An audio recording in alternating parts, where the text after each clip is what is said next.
arenales.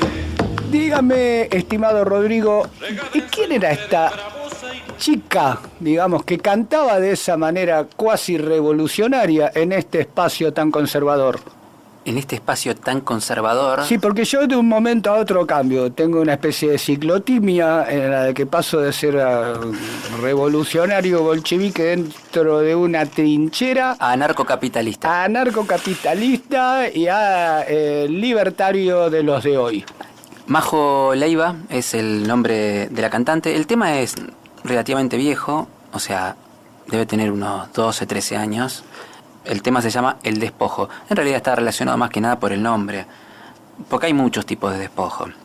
Permítame, antes de retomar el tema, que le pregunte en modo fantino. Usted me está diciendo que a diferencia de otros pobladores que eran sometidos a permisos precarios, que les dificultaba acceder a la propiedad de la tierra que habitaban y sus familias y sus ancestros, les costaba tanto, y a estos muchachos que tomaban un barco y se venían, y muchos inclusive se quedaban viviendo en Buenos Aires y ni conocían lo que se habían comprado en estos hermosos terrenos, podían comprar y vender a su voluntad?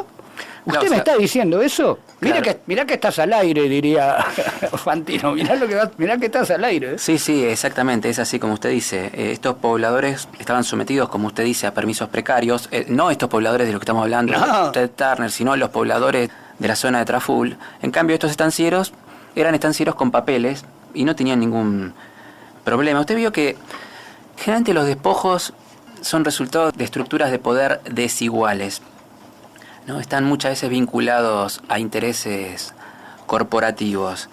Lo podemos definir como o representar como una violación a los derechos humanos. ¿Sabe por qué? Más allá de que esto ocurrió a principios de siglo, porque hay gente que dice, no, la concepción de los derechos humanos ahora no es la misma que de hace un siglo, no, que tal término se acuñó en tal década, no, está bien, pero nosotros, teniendo ya el conocimiento de cómo se desarrolló todo esto, de cómo funciona toda esta estructura, podemos definir con términos actuales algo que ocurrió en el pasado, ¿no? Si no, con ese criterio, por ejemplo, si cayó un meteorito hace 5.000 años, no podemos decir que fue la gravedad porque ese término no estaba acuñado en ese momento.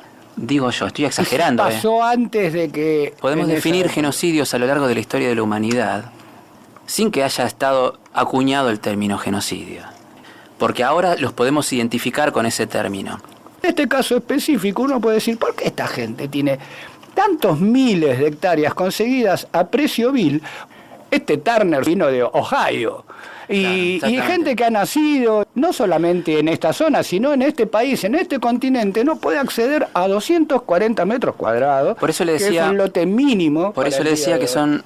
El despojo es resultado de estructuras de poder desiguales, porque acá ya no estamos hablando de los pueblos originarios. Acá también han sido despojados pobladores criollos que han habitado la región, que todavía al día de hoy todavía no tienen acceso a papeles. Hay muchísimos y que llevan generaciones. Sin embargo, estas personas no tienen ese problema. Se hace la vista gorda si algún estanciero quiere dividir o subdividir o quiere vender. Y en el caso de Turner, como usted decía, sí, es verdad, nació en Ohio. ¿Pero qué le había pasado? Ya nació enojado ese hombre. No. También había nacido en Ohio, por ejemplo, Fanny Taylor, que era la mujer del propietario original, George Newbery. Este Turner era dueño de 2 millones de hectáreas en Estados Unidos. Era conocido como conservacionista. O sea, en la estancia que tenía acá en la zona de Traful, no podía ejercer actividades económicas de la manera tradicional, en tanto deforestación o extracción de minerales, porque es un parque nacional y ahí sí tiene restricciones, pero él lo hacía rentable de otra forma. Por ejemplo, él usaba sus estancias para invitar a sus amigos del mundo, de todos lados. O sea, no estamos hablando de los pobladores criollos, sino sus amigos de Texas, de Ohio. No podían ni pescar. No, por eso estoy haciendo, como digo yo, estoy exagerando. Él tenía cotos de caza, cotos de pesca, y fíjese que en total sintonía con la intendencia del Parque Nacional, como ocurría hace muchas décadas, el personal de Ted Turner tuvo más de un encontronazo con pescadores a los cuales ellos no les permitían pescar, o con pobladores que a lo mejor lo único que hacían era usar los pastos junto al río para sus animales. Por eso le decía, lo que pasa con Lewis actualmente, en realidad no es que es algo de este tiempo, sino que viene pasando prácticamente desde que se empezaron a concesionar estas tierras, concesionar entre comillas, luego de aquel episodio llamado Campaña o Conquista del Desierto. Pero dijimos, Turner no fue el único norteamericano que se enamoró de estos lugares y vino y puso la plata y compró. Hubo otros también. Hablamos de Leigh Jr., el nombre completo es Herman Warden Leigh Jr., que conoció la Patagonia, conoció Neuquén allá por 1990, luego de varios viajes con sus amigos. ¿Para qué? Para cazar, para pescar y para hacer negocios. Compró 80.000 hectáreas de la estancia Licurá en 1998, una estancia que está sobre el río Limay, ahí en la zona cercana al río Coyoncurá. Esa estancia pertenecía a los Benetton. Benetton se la vende a Leigh. Igual Benetton tenía cientos de miles de hectáreas. No sé si llega al millón de hectáreas, pero a los cientos de miles. Cientos de miles en la Patagonia tiene. Eran personas que usaban esto, entre comillas, para descansar, pero que aparte hacían otro tipo de negocios. ¿Qué tipo de negocios hacían? Dijimos, en el caso de Turner, con los cotos de caza, con la pesca, pero para gente adinerada. En el caso de Leigh lo usaba también aparte de todo eso para hacer negocios. Cada vez que quería cerrar un negocio lo cerraba en sus estancias que tenía en la Patagonia. Quería cerrar un negocio, no sé, por ejemplo, en Francia, por poner un ejemplo. Bueno, los invitaba a todos, subite al avión, iban y cerraban el negocio en estos lugares. Son estas historias de la zona que la gente del lugar, especialmente la gente desposeída, ¿no? Porque justamente hablamos de despojo, la gente que no puede tener acceso a papeles del terreno que tiene su casa, en los mismos lugares donde a pocos kilómetros hay estancias que no tienen ese mismo problema. Una última cosa, Leigh, por ejemplo, fue nombrado por el presidente Fernando de la Rúa delegado honorario por la Argentina ante el Ministerio de Turismo de los Estados Unidos. Pero mire, qué interesante. Una changuita. Sí, tenía ahí. Un reconocimiento. Ajá, ahí tenía una changuita. Yo veo que también se asoció con Reina Rutini de Mendoza. Un buen Rutini para acompañarse un paquete de papa frita. Sí, él tenía negocios por todo el mundo, también tenía negocios con las bodegas Usted sabe que mendocinas. Yo no soy de tomar vino, pero un Rutini en el supermercado, el más barato, no baja de los 7.000 o 8.000 pesos. Imagínese en un resto. Entonces yo me pido un Rutini y traeme una bolsa de papa frita. A los que quieran ahondar un poquito en este tema, recomendamos leer el libro Travesía, Descenso por el río Limay, Tierras, Indios, Pioneros, Colonos, Una vuelta por el parque, que es de Editorial Educo y fue escrito por Federico Ivanisevic. Gran parte de la info que nosotros estamos relatando ahora la tenemos gracias a que él investigó bien estos temas. Son temas, acá en este caso hablamos de un lugar puntual de Villa Traful, porque justamente dio la casualidad de esta distinción para esta villa que es hermosa. Pero esto de las propiedades transferidas entre gente adinerada, de estas concesiones que se tienen a muy bajo precio, no es una cosa, bueno, que pasó ahí en Traful con estos norteamericanos, o con estos ingleses, o con este francés, sino que es algo que viene pasando en todos los lugares de la Patagonia. Nosotros hablamos puntualmente de Neuquén, desde que arrancó o desde que terminó aquel proceso de la campaña del desierto. Tenemos, por ejemplo, hablando de la cordillera sur del Neuquén, en todo el departamento de los lagos, Lácar, Huiliches, Aluminé, parte de Picunches, la zona de Loncopué, de Ñorquín. Digamos que la zona más rica en cuanto a recursos naturales. Recursos naturales, sí, digamos que, a ver, de golpe se dio vuelta la taba, como nos gusta decir a nosotros, y la zona más rica pasó a ser la zona de Añelo, con Vaca Muerta. Antes nadie lo hubiera pensado. Todo el recurso forestal, todo el recurso ganadero, toda la belleza turística, las mejores pasturas, estaba en esa zona. Y revisando, vemos que entre 1884 y 1889 por dos leyes, de las cuales hemos hablado en un programa que denominamos... Los nuevos dueños del desierto. Sí, los nuevos dueños del desierto. Ahí más o menos relatamos cuáles fueron las leyes que propiciaron el apropiamiento por pocas personas de miles y miles de hectáreas. Ese tema no lo vamos a ahondar, vamos a dar algunos nombres ahora. Invitamos a la gente a que... Está subido al canal de YouTube del programa que se llama Esa es otra historia, por si alguno lo escucha por primera vez. Entre 1884 y 1889, por distintas leyes, un total de 1.300.000 hectáreas, en realidad un poquito más, en concesiones, fueron otorgadas a solo 18 personas. 15 de esas 18 concesiones abarcaban 80.000 hectáreas cada una. Las otras 3, la módica suma de 40.000 hectáreas. Pero los concesionarios no estaban obligados a vivir en la región, sino que la mayoría vivía en forma permanente en la ciudad de Buenos Aires. Ninguno de ellos colonizó, ninguno de ellos vino a vivir, ninguno de ellos desarrolló proyectos sobre estas tierras como obligaban las leyes que se habían promulgado justamente para que esto no quedara despoblado. O sea, las leyes que estaban hechas para poblar el lugar en realidad fueron desoídas o no cumplidas y propiciaron justamente que esto realmente pasara a ser un desierto como ellos denominaban antes de la campaña. Estoy experimentando una inspiración. Se me acaba de ocurrir este casi axioma. Hecha la ley, hecha la trampa. ¿Se aceptan aplausos? Sí, yo sé por qué lo dice usted, pero déjeme que le termino de redondear esto, porque la ley obligaba a colonizar, a invertir, incluso más. Si bien no obligaba a residir, pero sí había que invertir dinero para que esto se desarrollara. Pero nadie lo hizo, o casi nadie. Hay algunas excepciones que nosotros justamente las hemos mencionado cuando hicimos el programa específico sobre ese tema. Pero había una nueva ley, una ley de liquidación, que esa fue hecha en 1891, que fue para subsanar ese pequeño detalle de que nadie hacía nada, que se quedaron con la tierra sin hacer absolutamente nada, sin invertir un solo peso.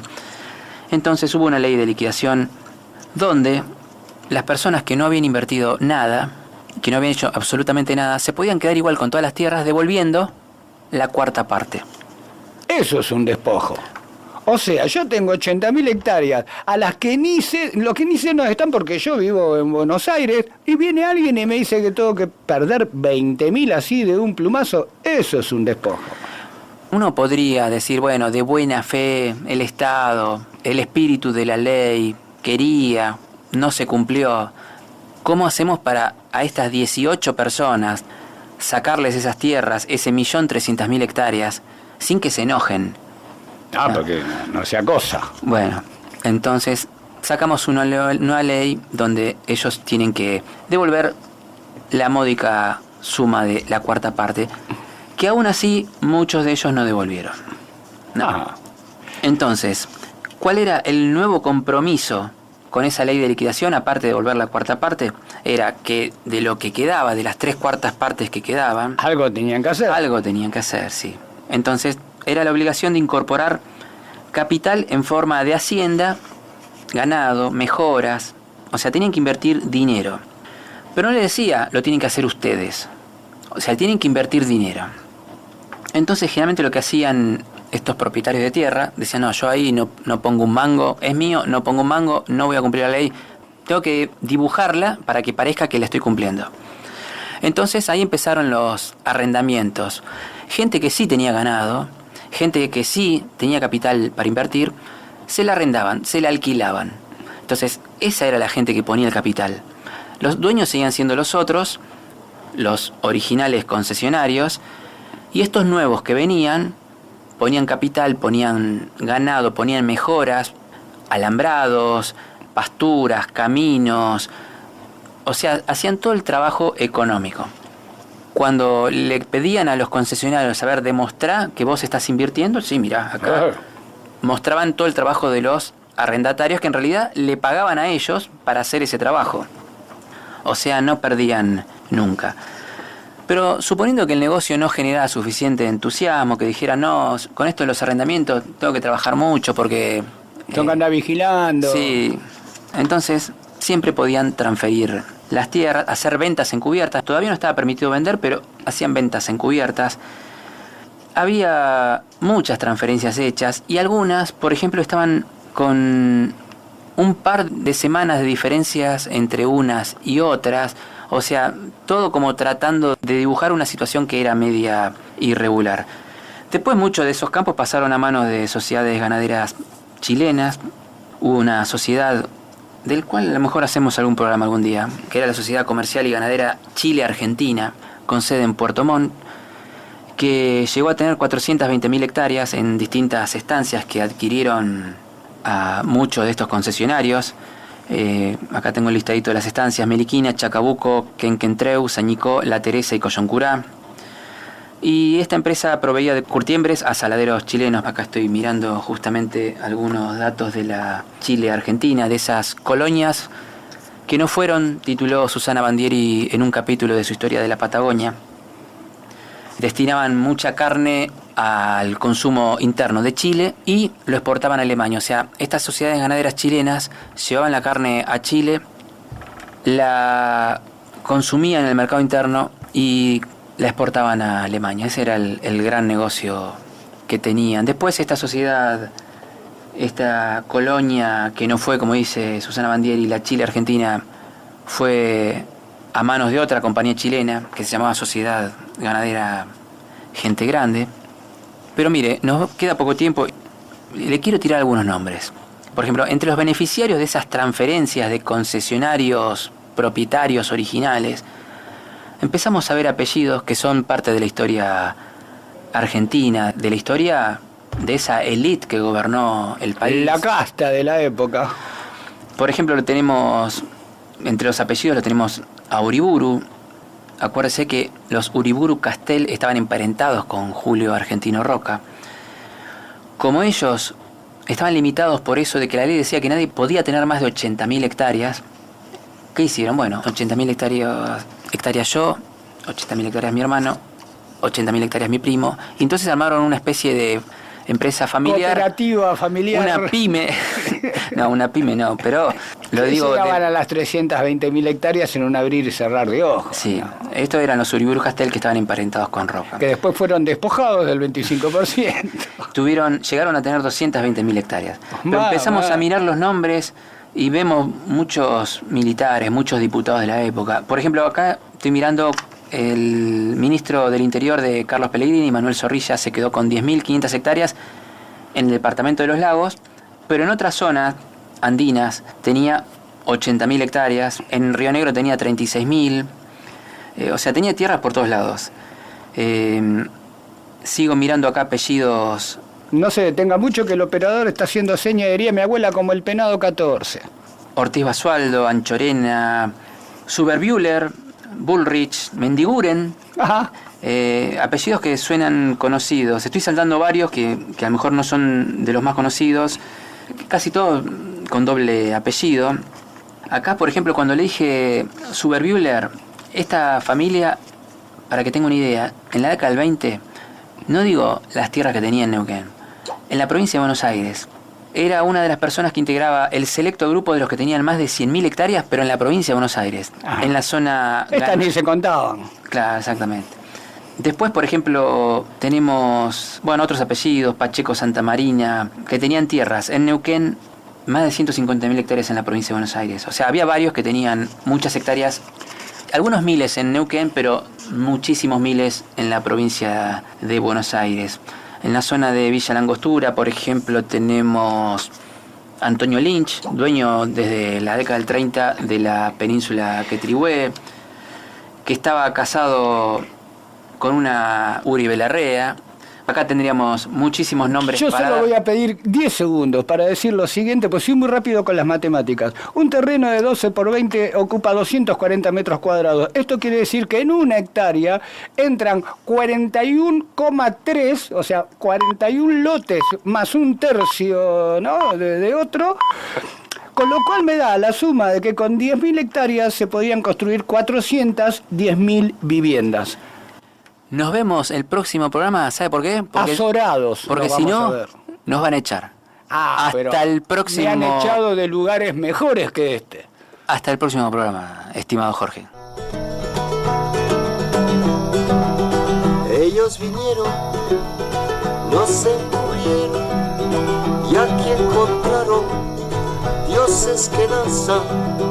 Ellos vinieron, nos encubrieron, y aquí encontraron dioses que danzan.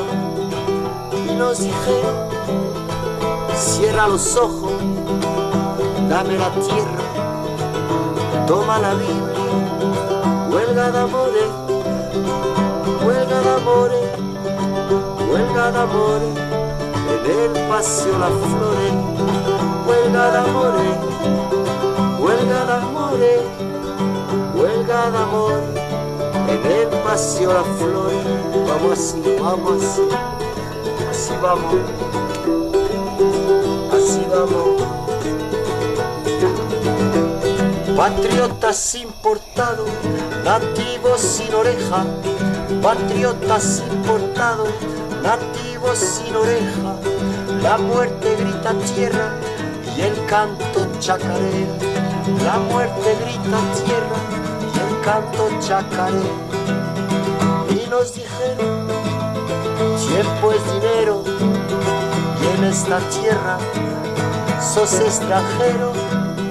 Huelga de amores, huelga de amores, huelga de amores, en el paseo las flores.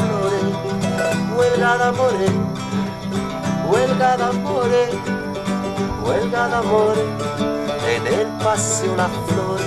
Siga, siga, toma.